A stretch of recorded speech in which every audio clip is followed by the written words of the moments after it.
ओ जंजा वल्लैल वारा वार सोहेना सोहेना घुंडड़ी दार सुभान अल्लाह साईं जी पाछा वाखाण कया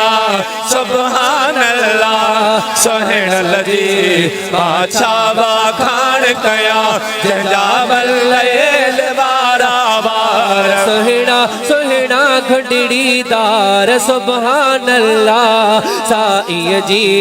पाछा वाखाण कया सुभान अल्लाह मदनी जी पाछा वाखाण रब पाक चूंडे वसिफू रखूं मुस्तफा जो माजा कल बसर जूं सुहिणियूं अखियूं मुस्तफा जो हो रब पाक चूंडे वसिफू रखूं मुस्तफा जो माजा कल बसर जो सुहिणियो अखियूं मुस्तफा चाहे दम नेण खणन दिलदार पुल ॾियन बिस्तर तऊं बीमार चाहे दम नेण खणन दिलदार पुल ॾियन बिस्तर तां बीमार सुभान अल्लाह साईं जी पाछा वाखाण कया सुभान अल्लाह साईं जी पाछा वाखाण चाहे बेघिटीअ सां आका कदम खणे पियो चई अंत हिलुम मौला कसम खणे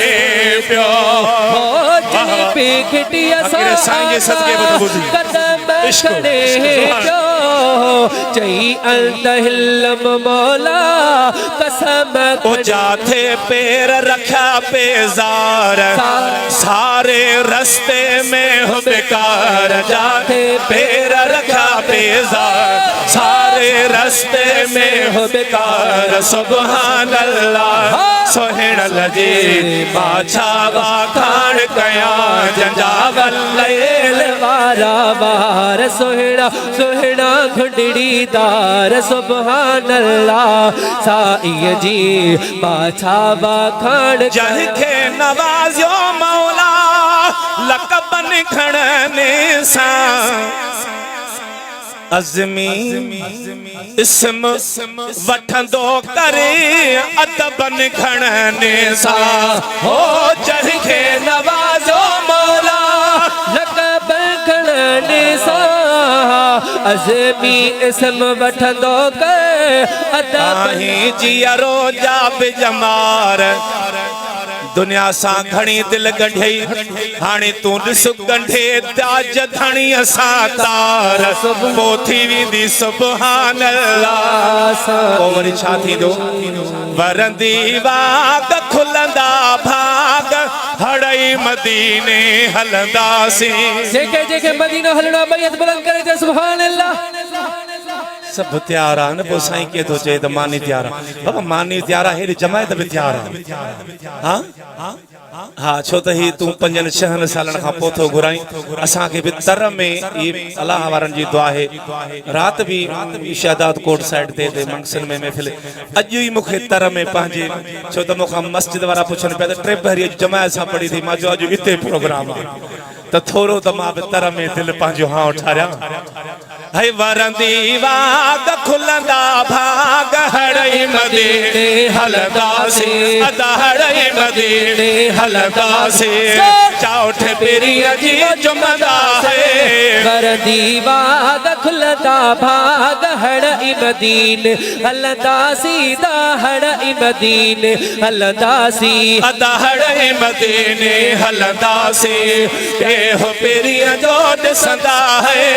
वरंदी वाग खुलंदा भाग हड़ई मदीने हलंदासीं दा हड़ई मदीने हलंदासीं अदा सिका जंहिंजे सीने में ज़रूर वेंदो मदीने में सिका जंहिंजे सीने में है ज़रूर पुॼंदो मदीने में वरंदी वाग खुलंदा भाग हड़ई मदीने हलदासी साईं हड़ई मदीने हलदासी देह पीरिय जो ॾिसंदासी वरंदी बाग खुलंदा भाग हड़ई मदीने हलंदासी दा हड़ई मदीने हलंदासी यार यको नरवारी दो अज जेके महफिल में आया ओ कासिम जी जमायत में आया भली सैयद खुशक पहवर लोढ़े शरीफ जा मालिक ओ नेठ मयार यको नरवारी दो नेठ मदीनो ॾेखारी दो यार यको नरवारी दो नेठ मदीनो ॾेखारे हाय हाय हाय वरदी वाद खुलंदा भाग हड़ई मदीने हलंदासी दा हड़ई मदीने ओ हलंदासी वरी छा कबो जी जलमा घुर का दा देर न लाए वञा दिल बरडे है देर न लाए वञा दिल बरडे ओ मीर मदीने वारे दे जी जलमा उघुर का दिल मां आवाज़ हिकिड़ो निकिरंदो ठीकु आहे शोरूम वारे खे लॻी पई आहे त हाणे मोलो बस करे हितां थी हुते जीअं कोन्हे बेआरामी हूंदी तूं चुप करे वेही रहो हे सभु आशिक ॿुधनि था पिया ठीकु आहे बसि 7 मिंट ॿियो छा हितां थी वरी हुते थो बीहे